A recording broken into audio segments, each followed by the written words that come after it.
E aí, amigo torcedor, amiga torcedora, tudo bem com vocês? Estava vendo agora os jogos da Champions League de hoje. Hoje é quarta-feira, teve jogo ontem, teve jogo hoje. Estava assistindo o jogo do Liverpool e no tablet estava vendo o jogo do Barcelona. Meu, o Messi está jogando quase nada, né? 700 jogos do Messi com a camisa do Barça. Acabou com o jogo, o Barça ganhou bem do Borussia e o Liverpool empatou com o Napoli. Esses foram os jogos que eu vi mais. Teve racismo contra o Lukaku, teve um monte de problema aí, mas eu tava pensando, não sei se vocês concordam, quando é Champions League parece que é um outro campeonato, né? Parece que é um outro campeonato não, parece que é um outro esporte que esses caras praticam lá. E aí os amigos meus estavam falando, na final da Libertadores agora, daqui a pouco vamos falar da final da Libertadores, aquele estádio feio, né? O estádio de Lima eu achei feio o estádio, e aí antes do jogo começar entra o Júnior Baiano com a taça, o Júnior Baiano, que não tem uma relevância muito grande, não foi um craque, né? E aqueles caras de Jornada nas Estrelas, Guerra nas Estrelas, não sei, nunca sei, fantasiados, um negócio meio... É claro que não tô tirando o mérito, imagina qual torcedor que não queria que seu time estivesse lá disputando, podia entrar o Bozo com a taça, que a gente ia ficar feliz como torcedor de estar lá. Por falar nisso... que jogo, hein? Eu acho que se eu fosse torcedor do Flamengo, eu teria tido um treco naquele jogo. Eu passei mal torcendo pro São Paulo, de tão angustiante que foi aquele jogo, a final da Libertadores. Eu acho que o River jogou melhor que o Flamengo, principalmente no primeiro tempo. Só que aí o técnico do River, que é tão badalado, colocou o Prato, aquele defunto, que a torcida do São Paulo já detestava ele. Eu até gostava dele quando ele jogou no São Paulo, mas é um ex-jogador em atividade, gordo, lento. Tirou um volante, colocou o zagueiro, abriu um espaço no meio de campo e colocou o defunto do Prato, que perdeu a bola quando saiu o gol de empate. E aí mas eu acho que esse negócio de justiça no futebol é muito relativo, ainda mais numa final de Libertadores, porque o River não soube segurar o jogo. Tava com o jogo na mão, faltando 3, 4 minutos, tava o jogo na mão. E tomou o gol de empate, depois tomou o gol da virada com o Gabigol. Esse menino também tá com uma estrela. Não vou falar pra você que ele teve sempre essa estrela, porque a passagem dele na Europa foi vergonhosa. Mas o Gabigol pro futebol brasileiro é um Messi, é um Cristiano Ronaldo, é um gênio. Porque o futebol brasileiro, infelizmente, o nível é baixíssimo. Na América do Sul em geral, mas o futebol brasileiro é baixíssimo. Ele se destacou, a segunda vez que ele é campeão... Foi campeão da Libertadores e artilheiro da competição. E no domingo, o Flamengo foi campeão com jogadores bêbados no trio elétrico. A fase é tão boa que os caras não precisaram nem entrar em campo. Tava todo mundo bêbado no trio elétrico. Foram campeões porque o Palmeiras não conseguiu vencer o Grêmio. Aliás, a torcida do Palmeiras é indignada, hein? Quero saber a sua opinião. A torcida do São Paulo também, mas o São Paulo está acostumada. A do Palmeiras que investiu tanto e teve o mesmo desempenho que o São Paulo, né? Perdeu o Paulista, perdeu a Copa do Brasil, o brasileiro está na frente do São Paulo, mas pelo investimento que foi feito, pelo dinheiro que o Palmeiras tem, acho que a torcida do Palmeiras deve estar bem indignada, assim como está do São Paulo. Mas do São Paulo a gente já está acostumado. E é do Corinthians também, mas o Corinthians ganhou o Paulista, né? Então não dá para reclamar muito. E aí muita gente estava falando também sobre a dinastia do Flamengo, né? Porque agora o Flamengo com dinheiro, vai ter 1 bilhão vai conseguir arrecadar 1 bilhão esse ano. Com muito dinheiro, com uma diretoria que trabalhou bem, com um técnico bom. Eu só queria só um parênteses, eu se eu fosse presidente do Flamengo, eu pegava o prêmio ou da Copa do Brasil ou da Libertadores e dava tudo para a família dos meninos lá que morreram no ninho do urubu. Então um trâmite na justiça, o Flamengo acertou um acordo com 3 famílias, 10 pessoas morreram, 3 ficaram feridas, foi em fevereiro desse ano, vocês lembram? E eu daria, foi na madrugada do dia 8 de fevereiro, eu pegaria o prêmio ou da Copa do Brasil, ou do Campeonato Brasileiro, ou da Libertadores, chegava com a família e falava, tá aqui pra vocês, porque, tirando a única coisa que manchou o Flamengo, a história do Flamengo, a gente tá acompanhando, tem uma briga na justiça, muita gente critica a diretoria do Flamengo, que gasta muito dinheiro em contratação e não acerta com as famílias. Eu faria isso, mas a gente espera que se resolva e tem que se cobrar também, que a justiça seja feita, que as investigações continuem, que a gente não escuta falar mais nada das investigações. Eu faria isso, mas falando de futebol, é só para não esquecer, só pra gente não esquecer disso. Não tô contestando nada na conquista, não é nada disso. É só pra gente não esquecer o que aconteceu com os meninos lá. 10 vidas foram perdidas, os meninos cheios de futuro, aí futuro todo pela frente, morreram. E aí, muita gente está falando que com essa, agora o Flamengo vai ter uma dinastia, Flamengo e Palmeiras principalmente, né? Porque os dois times mais ricos, por causa de cota de televisão, o Flamengo ganha mais, e aí vai virar uma dinastia do Flamengo aí por muitos anos, tem muita gente apostando nisso. Eu não sei se eu acredito muito, dizem que vai virar uma Espanha aqui, né? Uma espanholização do campeonato brasileiro, que vai ter só dois times, como é na Espanha com Real Madrid e Barcelona. Eu não acredito muito nisso, porque é o seguinte, o futebol brasileiro é tão zoado, tão bagunçado, que daqui a um tempo, sei lá o que pode acontecer. Daqui a pouco o presidente sai, entra outro, e aí começa a fazer lambança. A gente tem vários exemplos. Você vê o próprio São Paulo, que ganhou tudo lá no Tricampeonato Brasileiro, tinha vencido a Libertadores, o Mundial. Ah, soberano, soberano. Você vê onde está o São Paulo hoje. Depois teve o Fluminense, também teve um bom momento. Depois teve o Cruzeiro, teve um bom momento, agora está lutando para não cair. O próprio Palmeiras se achou isso, que fosse ter uma hegemonia. Você vê o Palmeiras esse ano não tá essas coisas. O próprio Internacional. Vários times que despontaram como que iam ter uma sequência de anos comandando o futebol brasileiro, essa sequência não mudou. Eu até torço para que não aconteça com o Flamengo, senão fica desequilibrado, fica igual na França, com o Paris Saint-Germain, que disputa amistosos o ano inteiro no campeonato francês e já entra em campo praticamente campeão, tem rivalidade lá com um ou dois clubes. Tomara que isso não aconteça no campeonato brasileiro, que sempre foi destaque por ser um campeonato equilibrado. Mesmo com nível de qualidade baixo, que a gente sabe que é baixo há anos já, todo mundo é um consenso achar que o Campeonato Brasileiro é um dos mais equilibrados do mundo, principalmente entre os próprios jogadores. E é mesmo, se você for comparar com talvez a Liga Inglesa, que seja um pouco diferente, a Premier League, mas os outros campeonatos pelo mundo tem sempre 2 ou 3 times ali. Tomara que isso não aconteça, não só porque eu não sou flamenguista, mas pelo bem do futebol brasileiro. Eu acho que se acontecer isso, perde a graça. Mas é bom que aconteça, que o Flamengo seja um exemplo, porque aí esses incompetentes que dirigem os outros clubes, a grande maioria, se coçam, né? Se coçem para poder trabalhar melhor, para poder conseguir disputar com o Flamengo.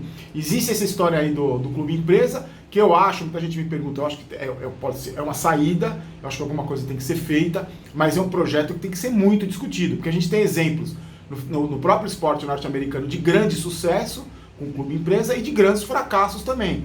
Então eu acho que a gente devia pegar, sei lá, as autoridades aí, não sei quem, reunir as pessoas gabaritadas para discutir esse assunto e adaptar para o Brasil, porque o Brasil é uma realidade diferente, é mercado diferente, é tudo diferente. Mas eu acho que pode ser uma saída sim, para evitar a falência dos clubes, e transformar, já que é tudo tão profissional, não é?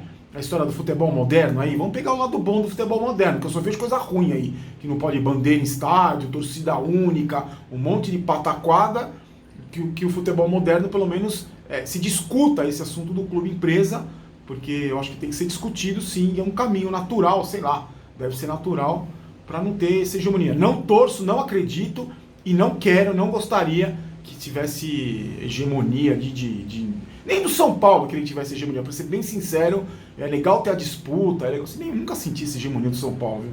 Ganhou ali, ganhou aqui, mas mesmo no Tricampeonato Brasileiro eu não senti essa hegemonia não. E não acredito que vai acontecer com o Flamengo, espero que não, pro bem do futebol brasileiro que a gente tanto gosta. Deixa eu contar para vocês a história de hoje, a história, já falando de Libertadores aí, eu contei para vocês que a Libertadores que eu assisti lá na Bomboneira, tem um vídeo aí, e eu vou deixar até quando entrar aqui nos quadradinhos aqui do vídeo do YouTube, vocês conferem lá. E a maior tristeza que eu tive na minha vida de futebol, a maior tristeza que eu tive foi no dia 31 de agosto de 1994, quando eu estava no Morumbi e vi de perto o São Paulo perder para o Vélez na cobrança de pênaltis. Eu lembro até hoje que o Palinha perdeu o pênalti. Vou contar para vocês os bastidores daquele dia. Eu trabalhava na TV Gazeta e a gente ia com a equipe para o estádio. A gente tava uma polêmica naquele ano se podia gravar, se não podia gravar. Tava começando já essa história de só emissoras credenciadas. A Gazeta, como não tinha direito de transmissão, ia e gravava o jogo e exibia no dia seguinte. Naquele dia, deu um problema danado. A gente saiu cedíssimo da emissora. O jogo acho que foi 9 e pouco da noite, 9h30 da noite, 15 para as 10. A gente saiu tipo 4 da tarde da emissora, ansioso, nervoso pra caramba, único São Paulino, vários produtores foram pro jogo, cinegrafista, repórter, narrador, todo mundo, só eu de São Paulino. E eu falei, hoje eu volto massacrando todo mundo nessa van com o São Paulo campeão da Libertadores. A gente chegou super cedo no Morumbi e quando a gente foi posicionar a câmera na cabine, onde são as cabines hoje, não mudou nada. com a câmera fica... hoje vocês repararam que a câmera fica mais para baixo? É onde era antes. A gente chegou lá e aí a Globo, o pessoal da Globo, da Comebol, sei lá do que, das entidades, das autoridades, não deixaram a gente instalar a câmera lá. E aí o estádio começou a lotar e a gente ficou brigando para tentar ficar na cabine. E tinham muitas jornalistas do mundo inteiro, principalmente da América do Sul. E aí foi chegando a hora do jogo, o Morumbi ficou lotado como poucas vezes eu vi. E eu falei, a gente não vai, tudo bem. A gente negociou para não transmitir o jogo, só que a gente ia ficar na cabine para poder ver o jogo. Senão não tinha condições de descer ali para numerada, para ir para qualquer lugar do estádio, não tinha condições. Então a gente ficou espremido, eu lembro que eram umas 8 pessoas da Gazeta, espremidos numa cabine, junto com outras, com equipes de transmissão de outros países que tinham direito de transmissão. Tinha uma cabine do Morumbi que é pequena, quem conhece sabe, cabine de imprensa ali, tinha umas 50 pessoas. Eu lembro que eu assisti o jogo no cantinho, perto da parede da cabine, e quando o São Paulo atacava, onde foi a cobrança dos pênaltis, eu tinha que colocar a cabeça para fora para assistir. E aí eu lembro que foi um jogo, Morumbi super bonito, lotado, e eu lembro que a sensação, faz muito tempo, né? A sensação que eu lembro é de estar muito nervoso com o jogo. E eu lembro que teve um pênalti a favor do São Paulo que o juiz não deu, na minha frente, assim, o cara subiu com a mão, bateu com a mão na bola de propósito, o juiz não deu. Depois eu vi o replay, foi pênalti. E na cobrança de pênalti, o Palhinha perdeu. E depois, vocês não acreditam que eu fui atormentado durante uns 6 meses pelo pessoal da Gazeta que foi comigo no jogo. E eu fiquei com uma coisa na cabeça, porque os caras falaram que eu era o pé frio, né? Então eu fiquei com isso na cabeça de pé frio em Libertadores. Porque aí depois dos outros campeonatos eu fui, já tinha assistido o São Paulo campeão várias vezes no estádio. Mas eu fiquei tão traumatizado com essa história, fui tão zoado, que quando o São Paulo disputou a Libertadores de 2005, eu já estava, contra o Atlético Paranaense no Morumbi, eu já estava trabalhando na Record, já tinha saído da Gazeta. E eu era amigo do assessor do Rogério Ceni, tinha um esquema no camarote para assistir a decisão, ele me convidou.